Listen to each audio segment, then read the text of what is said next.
이 시간 우리에게 주신 하나님 말씀은 신명기 16장 9절에서 15절까지 말씀을 우리가 받도록 하겠습니다.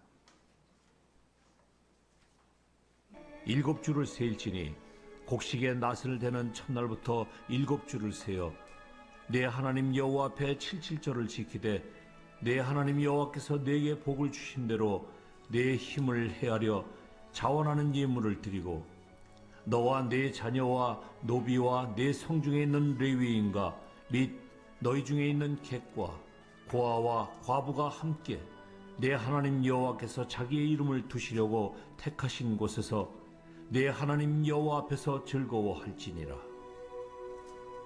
너는 애굽에서 종되었던 것을 기억하고 이 규례를 지켜 행할지니라.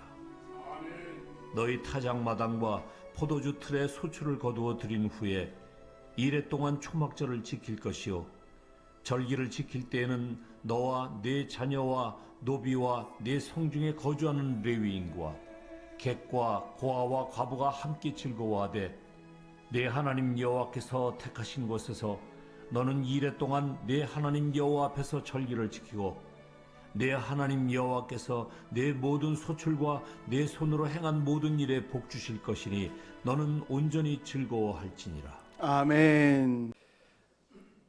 구약 성경에 의하면 이스라엘은 3대 다음과 같은 명절을 지키도록 하셨습니다.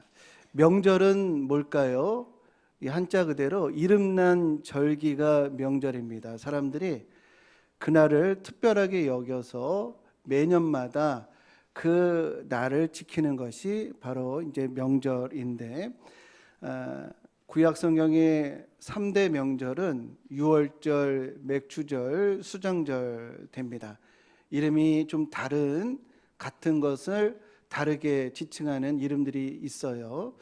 오늘날 우리가 문자 그대로 이 명절을 보내지는 않습니다. 왜냐하면 조건과 환경이 다르기 때문이긴 하나 외형은 그렇지 않지만 본질은 우리가 이어가고 있습니다. 유월절은 부활절로, 또 오순절은 성령 강림절로, 또 초막절은 추수감사절로 우리가 지키고 있습니다. 이 3대 명절에 관련돼서 출애굽기에서도 말씀하시고 레위기에서도 말씀하시고 오늘 신명기에서도 반복하고 강조하는 것을 보게 됩니다. 그 이유는 뭘까요?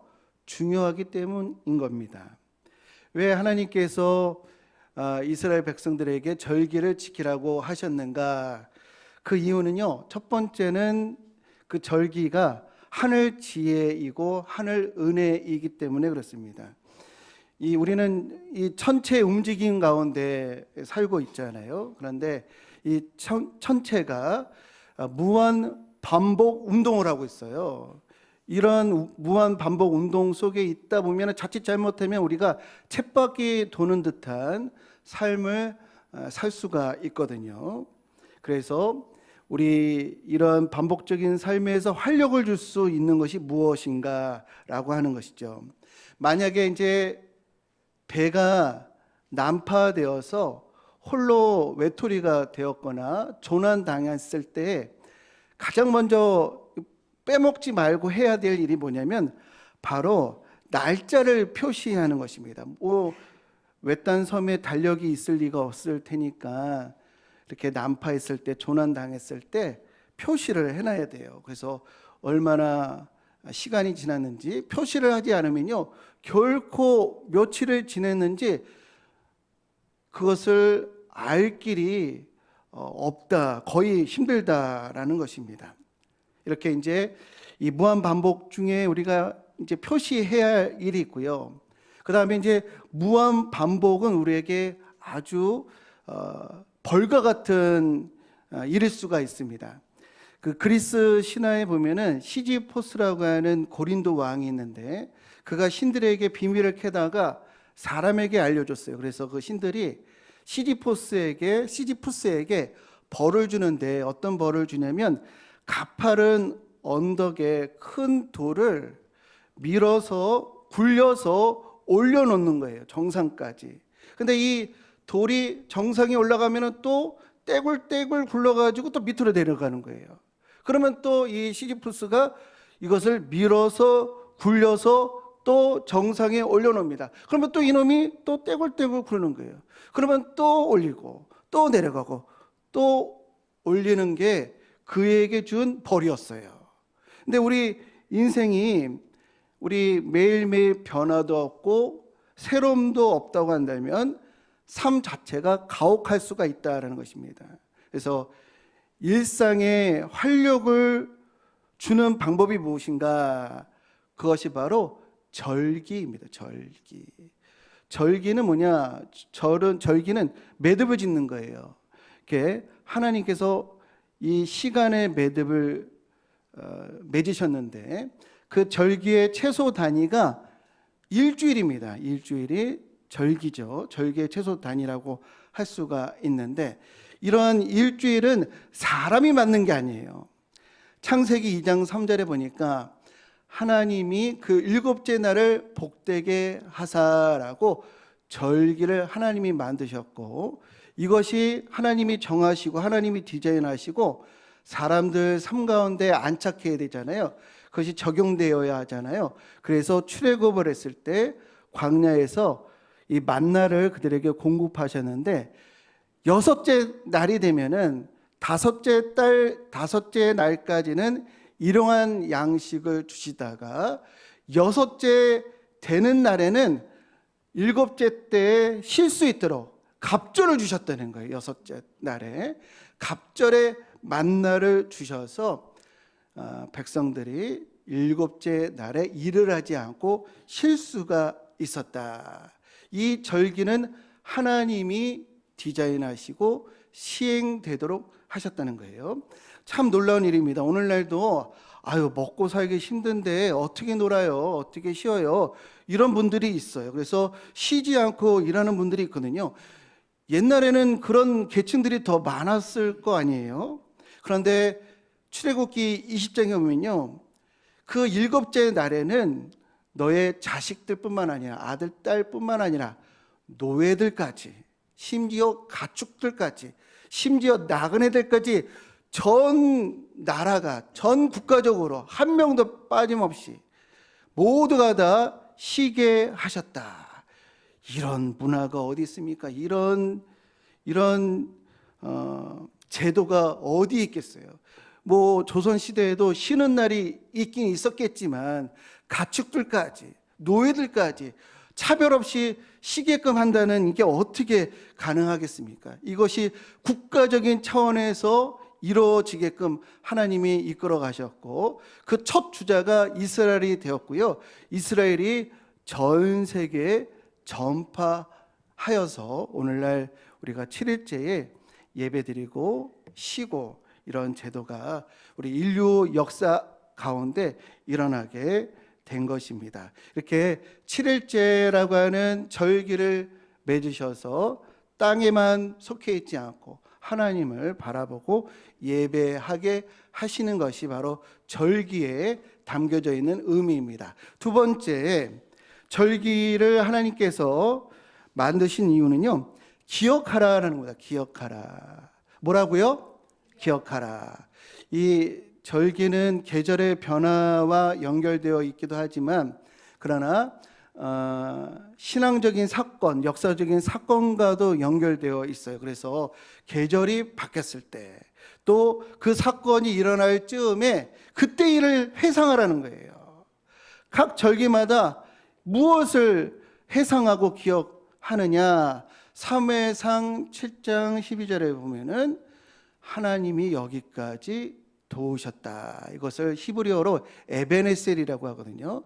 에베네셀, 의료 브랜드였었던 그런 유명한 이름이죠. 에베네셀의 뜻은 하나님이 여기까지 우리를 도우셨다라고 하는 그런 의미예요. 이걸 기억하라는 거예요. 절기 때마다, 시간의 매듭이 있을 때마다, 주일일 때마다, 그리고 어떤 명절이 있을 때마다 하나님을 여기까지 우리 인도하신 거, 나를 구원하시고 지금까지 나의 삶을 돌보시고 섭리하시고 지키시고 그것을 깨닫고 그것을 기억하고 앞으로도 하나님이 함께 하실 것, 여호와 이레, 앞으로도 우리의 필요를 준비하실 것을 우리 신뢰하고 고백해라 라고 하는 것이 바로 절기에 담겨져 있는 하나님의 뜻인 줄로 믿습니다.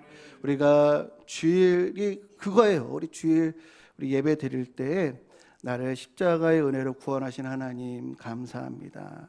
또 한 주간을 돌이켜보니 하나님이 나를 지키셨네요. 내게 은혜 주셨네요. 내게 생명 주셨네요. 내게 필요한 것을 주셨네요. 이러고 이번 주에도 하나님 동행하여 주실 줄로 믿습니다 라고 고백하고 감사하는 것이 바로 일주일의 절기예요. 이 일주일의 절기가 모이면은 77절 7번이 반복되면 77절, 또 모든 1년 추수를 하게 되면 그때는 초막절, 이렇게 이 절기가 모여서 또 다른 명절이 되는, 여기에 이제 하나님의 해상하라고 하는, 기억하라고 하는 뜻이 담겨져 있습니다. 세 번째, 이 절기의 의미는요, 이제 지금은 우리가 농경사회는 아니지만 그 당시에는 이제 절기가 달라지고 어떤 추수가 있을 때 소출이 생기잖아요. 소출이 생길 때에 그때 소출보다도 사람이 이제 소출이 생기면은 물질에 욕심이 생길 수가 있거든요. 다들 경험해 보셨을 것입니다. 물질이 없었을 때는 욕심이 그렇게 없었는데 돈을 벌면은, 돈이 생기면 돈에 대한 욕심이 더 커져요. 그러니까 소출이 있을 때, 소출에 대한 욕심이 생길 때에 하나님이 절기를 정하셔서 소출보다도 그것을 주신 하나님을 더 기뻐하고 사랑하라라고 하는 의미가 이 절기에 담겨져 있어요. 오늘 본문 15절에 보면은 하나님께서 모든 소출, 절기를 지켜서 모든 소출과 내 손으로 행한 모든 일에 복을 주실 것이니 하나님을 즐거워하라 라고 하는 의미가 있는데요. 이 절기를 잘 지키면 다음번 이 절기 때 다음번에 더 많은 소득을 줄게, 이게 아니고 본문을 아까 15절 말씀 계속 띄우면은 절기를 지켜서 지금 가지고 있는 거 복되게 하라는 거예요. 하나님 말씀 우리가 뭐 지키면 다음번에 더 많은 걸 줄게, 이것이 아니고 하나님을 우리가 사랑하면 지금 가지고 있는 것이 더욱 가치가 있고 우리에게 복이 된다. 잘 우리가 확인할 수 있는 바인데, 물질이 많으냐 적으냐 이것이 이 그를 복되게 하느냐가 아니잖아요. 잠언에 보면은 마른 떡 한 조각만 있어도 험악한 가정이 있는 반면에 막 제육이 넘치고 막 고기가 많고 막 재물이 많아도 다투는 가정이 있을 수 있다는 거예요. 그래서 많고 조금이 복에 이 비례하는 것이 아니고 얼마나 하나님의 은혜 가운데 있느냐, 얼마나 하나님을 사랑하느냐에 따라서 그 가지고 있는 것의 의미가 달라진다. 그래서 소출보다도 하나님을 더 사랑하면 나의 재능, 지식, 또 지위, 권한, 직업, 직장이 더 복되게 된다는 것을 기억하시는 우리 모두가 되시기를 주님의 이름으로 축복합니다. 반대로 하나님과의 관계가 좋지 않으면요, 가지고 있는 것이 오히려 나에게 해가 될 수가 있어요. 걸림돌이 되고 시험이 될 수가 있다라는 것입니다. 이 절기에는 소출이 있기 때문에 그 재물에, 물질에 욕심을 갖지 않도록 하는 것이 하나님의 뜻인데, 오늘날 우리는 농사 짓지 않잖아요. 그런데 매주마다 이 절기의 하나님의 뜻을 우리는 지켜야 하는 것입니다. 사람들은 다 돈을 좋아합니다. 돈 싫어하는 사람이 있을까요? 돈은요, 엄청난 힘을 발휘해요. 정말 압도적인 그런 영향력을 가지고 있는 것이 돈이라고 할 수가 있겠습니다. 기독교 역사에서 돈에 대한 대표적인 두 가지 태도가 있었어요. 하나는 돈은 해악하다라는 겁니다. 돈은 나쁘다. 그래서 돈을 멀리해야 한다는 거예요. 이게 중세 기독교가, 천주교가 가르쳐줬던 이런 내용입니다. 돈을 사랑함이 일만하게 뿌리가 되나니라고 하는 디모데전서 6장 10절 말씀에 근거해서 돈이 모든 악의 뿌리구나, 돈은 나쁘구나, 돈 없이 살아야 하는구나 라고 생각을 해서 이 돈을 멀리해라, 돈 없이 살아보자, 이런 운동이 중세 때 있었다라는 것이에요. 그런데 이런 가르침이 성공을 했을까요? 우리가 오지를 가지 않고서는, 무인도에 가지 않고서는 어떻게 돈 없이 돈을 멀리하면서 생활할 수가 있겠어요? 그래서 이런 가르침은 성공했다고 하기가 어렵습니다. 이제 또 다른 돈에 대한 가르침이 있는데, 그것은 바로 돈을 통제하라라는 겁니다. 돈을 통제하라. 이것이 이 개신교 초기에 가졌던 가르침입니다. 초기 프로테스탄트는 청지기 정신을 가르쳤는데요. 이 청지기 정신이란 이 돈을 관리할 때 금욕하고 절약을 해라라고 하는 그런 내용이었어요. 한마디로 절약을 해서 돈을 통제하라. 그런데 이것이 초기 자본주의 국가의 그 시대적인 이 요구랑 너무도 잘 맞았어요. 이런 청지기 정신과 초기 자본주의 국가가 일어날 때, 그때에 이 청지기 정신으로 이런 국가 발전에 아주 영향력을 준 그런 시도를 한 사람이 누구냐면 막스 베버라고 하는 독일의 이 신학자인데, 그가 프로테스탄트의 윤리와 자본주의 정신이라고 하는 책을 통해서 이 기독교인들이 이런 자본주의 국가에서 필요한 덕목을 갖게끔 이렇게 이끌었던 이런 이제 책이고 사상가입니다. 초기 자본주의 국가에서 필요했던 덕목은 뭐냐면요, 인프라가 형성되는 시기잖아요. 공장이 이제 만들어지고요. 공장에서 만들어진 물건들이 이렇게 밖으로 퍼지려면 도로가 있어야 되잖아요. 항만이 있어야 되고, 철도가 나야 되고, 그 외에 여러 가지 이 기본적인 구조들이 이렇게 형성되는 그런 시기에 이 기독교에서 절약하자, 금욕하자 이랬다는 것이죠. 이게 참 이제 연결이 되는 이유가 뭐냐면은, 그 당시에 필요했던 이런 산업 기반이 만들어지는 데 있어서는 성실하고 근면하고 또 절약하고 협동하고 책임감을 갖고 이런 것들이 필요했기 때문에 이런 이제 기독교적인 가르침이 거기에 대응을 하게 되었습니다. 그런데 세월이 이제 많이 흘렀잖아요. 이제는요, 너무 효율성이 극대화되었어요. 과학이 발달돼 가지고 생산력이 엄청나게 커졌습니다. 그래서 요즘 현대 자본주의는요, 생산보다도 소비가 더 중요하게 되었어요. 소비가 없으면 현대 자본주의 국가들은요, 운영이 잘 안 돼요. 요즘 자본주의 국가에서 금욕하자, 절약하자라고 하는 이런 운동보다는 우리 적절하게 소유하고 소비하자, 그래야 경제 시스템이 잘 돌아간다, 이렇게 오늘 시대가 달라지게 되었다는 겁니다. 소비가 없으면요, 많은 사람들이 실업자가 돼요. 소비가 없으면요, 경기가 침체됩니다. 그래서 경제가 어려우면요, 정부에서 무슨 일을 하죠? 정부에서 절약합시다, 아낍시다, 이런 말보다는 무엇 하자고 하죠? 소비를 촉진시키는 정책을 펼치게 됩니다. 그래서 최근에 뭐 받으셨죠? 국가에서 뭐 받으셨어요? 소비 쿠폰 받으셨죠? 얼마 받으셨어요?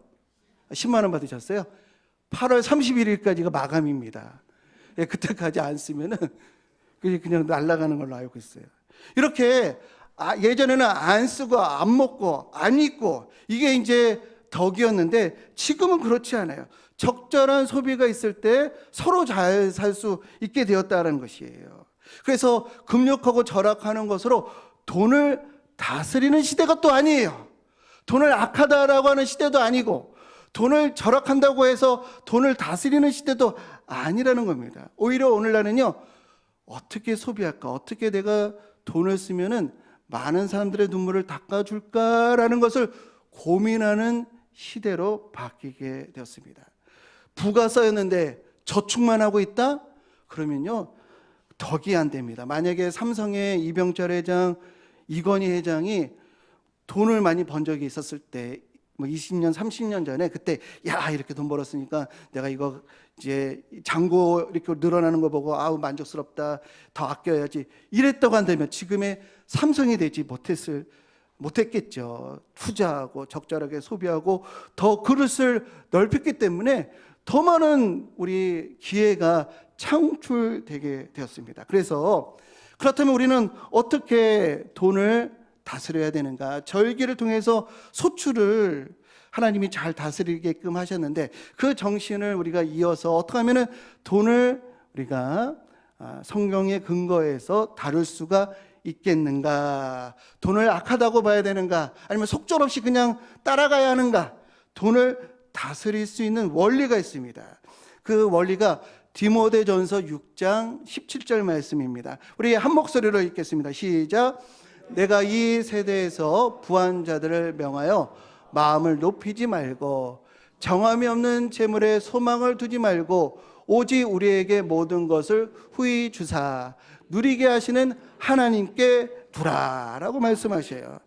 재물에게 마음을 두지 말고 하나님께 마음을 두라. 즉 소출보다도 돈보다도 하나님을 사랑하라. 하나님을 사랑하면 손에 쥐고 있는 거 놓을 수 있다는 거예요.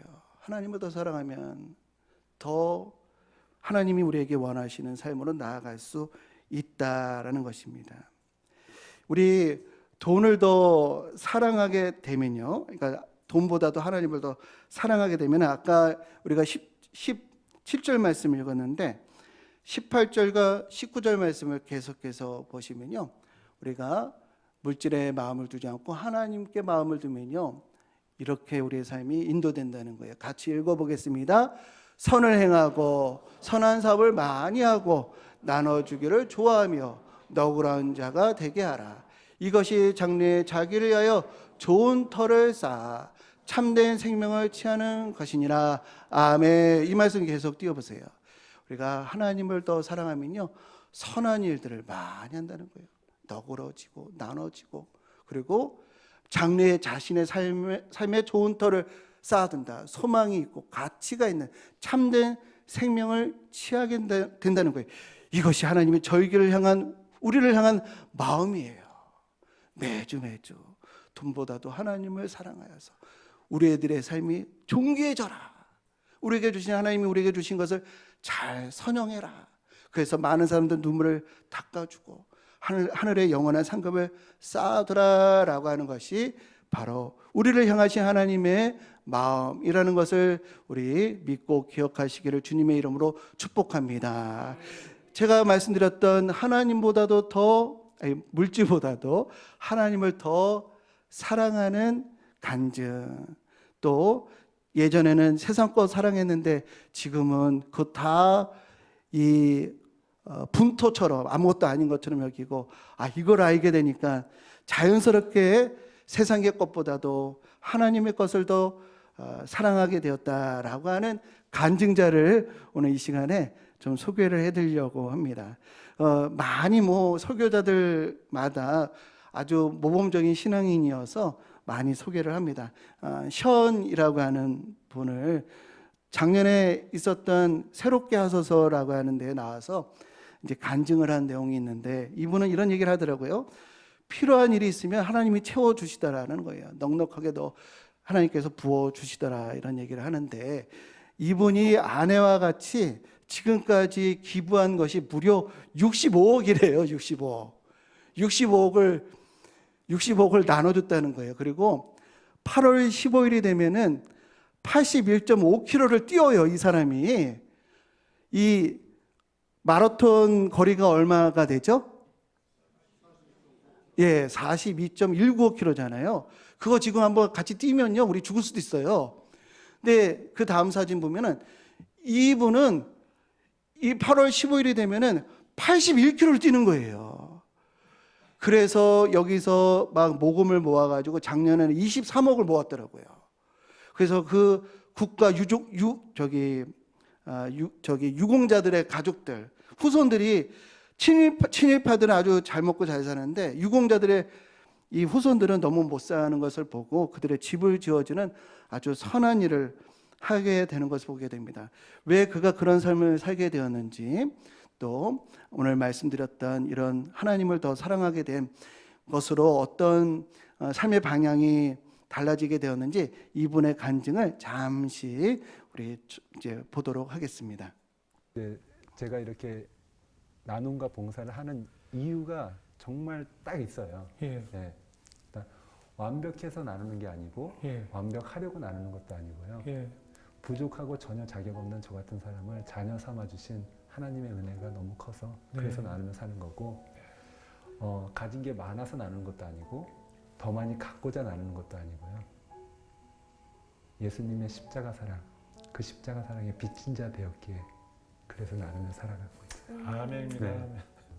그 전에 내가 막 이제 세상 유혹들 안 하고자 했던 거, 싸우려고 했던 거, 매번 내가 엎어져서 지고 말았던 그것들이 예수님에 집중하니까 자연스럽게 이걸 이겨내갈 수 있는 거예요. 왜냐하면 예수님이 내 안에서 그걸 충분히 이길 수 있는 힘을 주시더라고요. 그러니까 쉽게 이런 것 같아요. 이제 김치찌개를 너무 좋아해요. 그래서 나름대로 맛있게 김치찌개를 하는 집을 매일 갔어요. 그러다가 누군가 나에게 100년 전통 김치찌개 집을 소개해 준 거예요. 그래서 갔어요. 먹어보니까 그 전에 먹었던 김치찌개가 김치찌개 아니었던 거예요. 네. 진짜 백이에요. 예. 예수님을 만나면 세상에 너무 좋아서 그 많은 유혹들 너무 좋아서 어쩔 수 없이 이게 너무 좋아서 막 이랬던 것들이 훨씬 더 좋은 예수님이 계시니까 하찮아 보여요. 그전에는 너무 좋아 보여서 자꾸 싸워서 이겨보려고 했지만 이기지 못했던 그것들이 더 그 무엇과도 바꿀 수 없는 그게 내 안에 들어오니까 되게 하찮아 보이기 시작하더라고요. 그래서 싸울 필요가 없고 그 예수님을 더 가까이 하면은 이게 자연스럽게 멀어지는. 예, 이분의 간증을 우리가 보았는데 우리 모두가 이런 간증자가 되시기를 주님의 이름으로 축복합니다. 이분은 착한 사람이 아니에요. 진짜 믿음의 사람이더라고요. 우리가 하나님이 주시는 은혜를 생각하고 하나님을 더 사랑하게 되면은 우리 선한 수많은 일들을 우리가 감당하게 될 줄로 믿습니다. 이렇게 우리가 물질보다도 하나님을 더 사랑할 때 고린도후서 9장에 보면은 이렇게 말씀하고 이렇게 약속하고 계셔요. 같이 읽어보겠습니다. 고린도후서 9장 8절 시작. 하나님이 능히 모든 은혜를 너에게 넘치게 하시나니 이는 너희로 모든 일에 항상 모든 것이 넉넉하여 모든 착한 일을 넘치게 하게 하려 하심이라. 이것이 절기에 담겨져 있는 하나님의 뜻이에요. 모든 착한 일을 우리가 넉넉하게 또 감당할 수 있도록 내가 부어주리라. 내가 너희들을 존귀한 삶으로 인도해 내리라. 이것이 하나님의 뜻입니다. 절기는 하나님의 하늘 지혜고요, 하나님의 은혜입니다. 우린 절기를 통해서 에베네셀 되신 하나님, 임마누엘 되시는 나와 함께 하실 하나님, 또 나의 삶을 준비하실 여호와 이레의 하나님을 우리가 회상해야 할 줄로 믿습니다. 세 번째, 우리가 소출이 있을 때, 물질이 있을 때 그것을 주신 하나님을 더 기뻐하고 사랑하여서 그 물질이 내게 복이 되고 그 물질은 나의 삶이 더 선한 길로 인도함 받는 하나님의 놀라운 뜻과 계획 속에 있는 우리 복된 성도님들 모두 되시기를 주님의 이름으로 간절히 축원드립니다.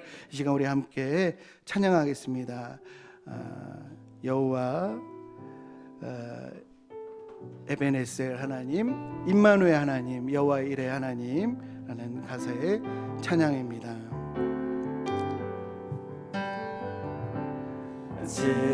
지금까지 에베네셀 여기 마누엘 앞으로 여호와 이레 나의 가는 길 함께 하여 지금까지 에베네셀 여기 임마누엘 여기 임마누엘 앞으로 여호와 이레 나의 가는 길 함께 지금까지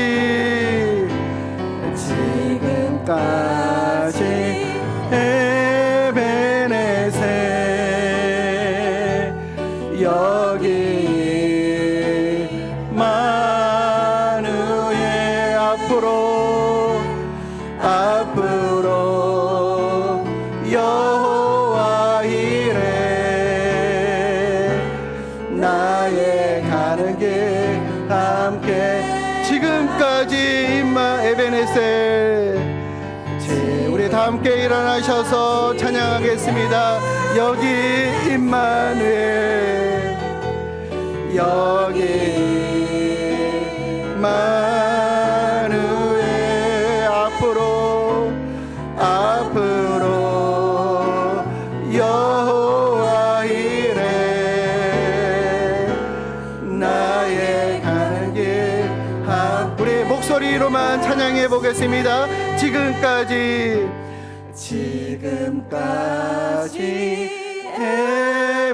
에베네세 여기 임마누엘 여기 마누엘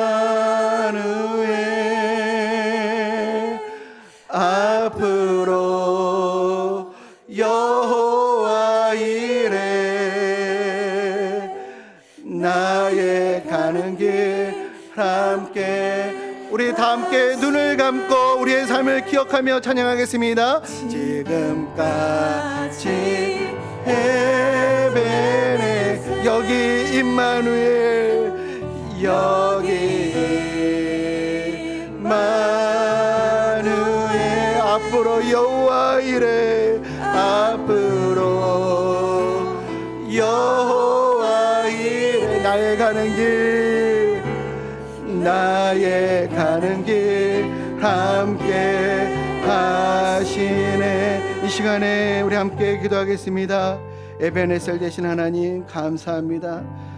이제부터 우리가 소출보다 돈보다도 하나님을 더 기뻐하며 받은 은혜를 가지고 나누며 또 섬기며 살겠습니다. 그런 삶으로 인도하여 주옵소서. 우리 주의 이름으로 함께 기도하겠습니다.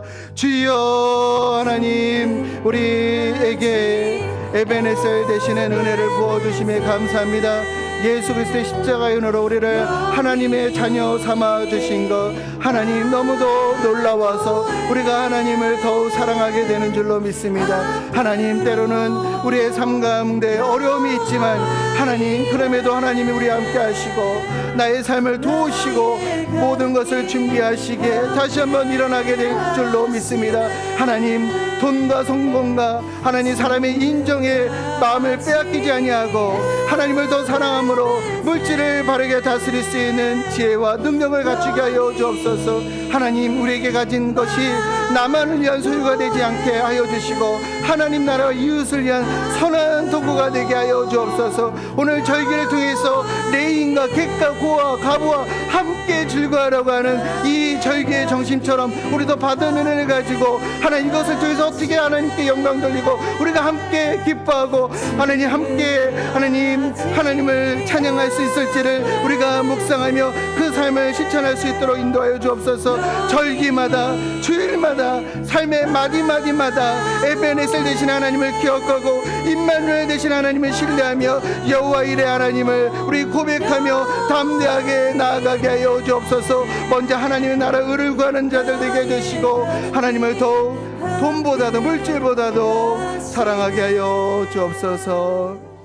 하나님 절기를 통해 여기까지 우리를 도우시는 에베네셀의 하나님을 기억하게 하여 주시니 감사합니다. 하나님 물질에 우리의 마음이 빼앗기지 않게 하여 주옵소서. 모든 것을 주시는 하나님을 더 기뻐함으로 선한 일에 더욱 힘쓰는 우리 모두가 되도록 다스려 주옵소서.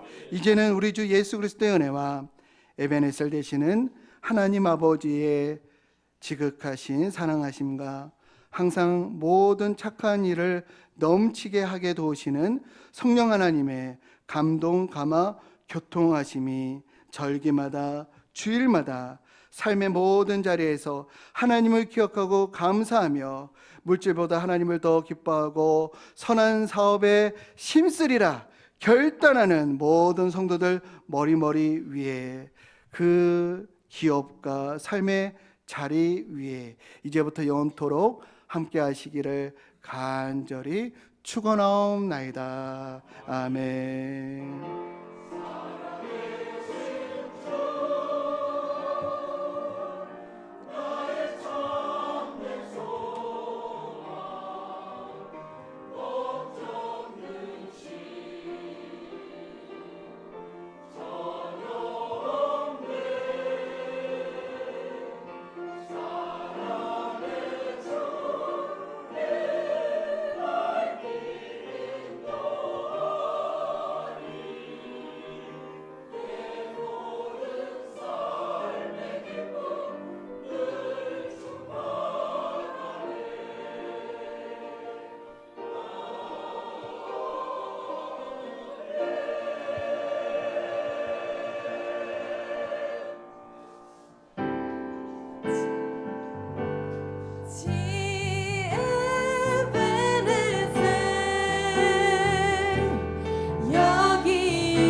지금까지